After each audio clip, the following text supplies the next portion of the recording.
Picasso arrived in Paris in 1900, in October. He was going to Paris because he had a painting at a Spanish pavilion at the Paris World's Fair, the Universal Exhibition in Paris. And you have to imagine that these kind of exhibitions were extremely large. They attracted millions and millions of visitors.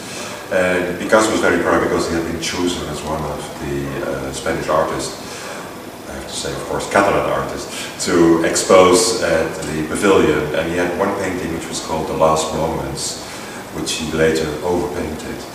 But what attracted him actually most was the environment of Montmartre, the hill of Montmartre, which was then at the outskirts of the city, where all kinds of artists were living. You know, you had the studio of Toulouse-Lautrec, you had the studios of painters like,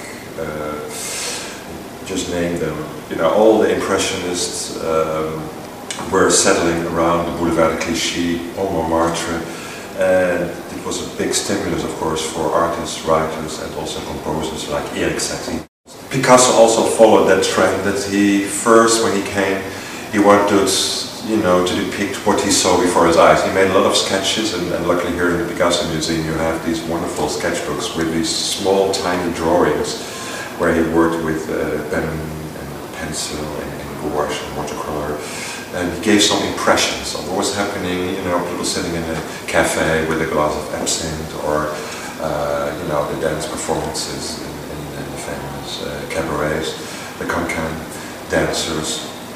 So he was really trying to capture the life, but not the superficial life, but he became more and more interested in the sort of life behind.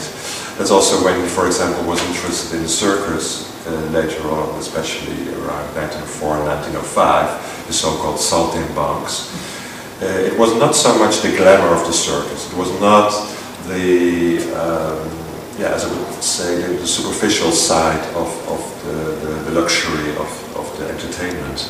No, it was more the backstage. You know, he wanted to speak to the clowns after the performances, or the wrestlers, and he became really interested in also their struggle for life, which he compared with his own struggle of being and becoming an artist. He was also very much inspired by literature, and that's what some people might easily forget, that because Picasso is also considered as the macho who likes to paint and to be very tactile. But he was stimulated in that by friends like Marc Jacob, from Jewish origin. He was born in Quimper in Brittany, and you know, he introduced Picasso also to the literature of, for example, Baudelaire, Rimbaud, you know, famous French 19th century writers. And after that, after Marc Jacob's encounter, there was also the writer Guillaume Apollinaire, who was really very close, like Marc Jacob, with Picasso, and they both inspired each other.